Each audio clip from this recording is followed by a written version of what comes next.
Pensioner पोर्टलच्या अधिकृत वेबसाईटवर सर्व पेन्शनधारकांना त्यांची पेन्शन मिळत राहावी याकरिता जमा कराव्या लागणाऱ्या जीवन प्रमाणपत्राबाबत अत्यंत महत्त्वपूर्ण आणि उपयुक्त माहितीचा ऑफिस मेमो, ज्यामध्ये जीवन प्रमाणपत्र जमा करण्यासाठी महत्त्वाचे दिनांक, कालावधी तसेच कोणकोणत्या मोडद्वारे ते जमा करता येऊ शकते याबाबतची माहिती नमूद केलेली आहे।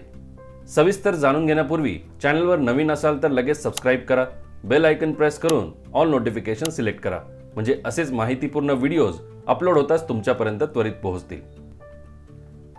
नमस्कार मित्रांनो, कर्मचारी सार्वजनिक तक्रारी आणि पेन्शन मंत्रालयामार्फत वार्षिक जीवन प्रमाणपत्र किंवा हयातीचा दाखला जमा करण्यासंदर्भातील ही माहिती। दरवर्षी नोव्हेंबर महिन्यामध्ये सर्वच पेन्शनधारकांना पुढेही पेन्शन मिळत राहावी याकरिता वार्षिक जीवन प्रमाणपत्र जमा करावे लागते आणि त्यासाठी मोठ्या प्रमाणात ज्येष्ठ नागरिक अजूनही बँक किंवा पोस्ट ऑफिसच्या शाखांमध्ये स्वतः जात असल्याचे लक्षात आले आहे। तसेच ज्यांचे वय 80 वर्ष किंवा त्याहून अधिक आहे अशा ज्येष्ठ नागरिकांना 2019 मध्ये प्रसिद्ध ऑफिस मेमोनुसार 1 नोव्हेंबर ऐवजी दरवर्षी 1 ऑक्टोबर पासून हयातीचा दाखला जमा करण्याची परवानगी देण्यात आली आहे। याचा अर्थ त्यांचे वय लक्षात घेता 2 महिन्यांची मुदत त्यांना देण्यात आली आहे। मित्रांनो, जीवन प्रमाणपत्र किंवा हयातीचा दाखला जमा करण्याच्या वेगवेगळ्या पद्धती आहेत। सर्व पेन्शनधारकांमध्ये जागरूकतेसाठी ही माहिती पुन्हा एकदा प्रसिद्ध करण्यात आली आहे। यातील पहिली आणि कॉमन पद्धत आहे, पेन्शनधारक स्वतः पेन्शन वितरक संस्थेसमोर हजर राहून जीवन प्रमाणपत्र जमा करू शकतात। दुसऱ्या पद्धतीमध्ये निवृत्ती वेतनधारकाने कोणत्याही नियुक्त अधिकाऱ्याने स्वाक्षरी केलेला जीवन प्रमाणपत्र फॉर्म सादर केल्यास निवृत्ती वेतनधारकाची वैयक्तिक उपस्थिती आवश्यक नसते। आता ते अधिकारी कोणकोणते आहेत याची लिस्ट तुम्ही स्क्रीनवर बघू शकता।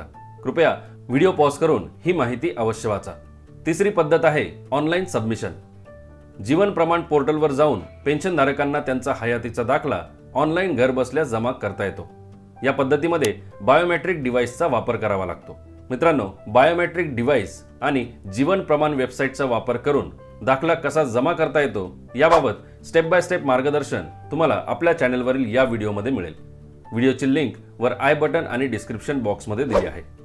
मित्रांनो, जीवन प्रमाणपत्र जमा करण्याची चौथी पद्धत आहे इंडिया पोस्ट पेमेंट्स बँक मार्फत। यामध्ये घरपोच सेवा पुरविली जाते। हयातीचा दाखला जमा करण्यासाठी पोस्टामध्ये विनंती केल्यावर पोस्टमॅन किंवा ग्रामीण डाकसेवक घरी येऊन तो जमा करण्याची सर्व प्रक्रिया स्मार्टफोन आणि बायोमेट्रिक डिव्हाइसच्या आधारे पूर्ण करतात। या सेवेसाठी रिक्वेस्ट किंवा विनंती तुम्हाला पोस्ट ऑफिसच्या पोस्ट इन्फो या मोबाईल ॲप मार्फत करता येते। याच प्रकारे डोअर स्टेप बँकिंगचा देखील तुम्ही वापर करू शकता, जी 5वी पद्धत आहे। 12 पब्लिक सेक्टर बँक्स देशातील 100 प्रमुख शहरांमध्ये त्यांच्या ग्राहकांना ही सुविधा पुरवत आहेत। यातही DSB एजंट्स पेन्शनर्सच्या घरी जाऊन हयातीच्या दाखल्यासाठीची आवश्यक सर्व प्रोसेस पूर्ण करतात।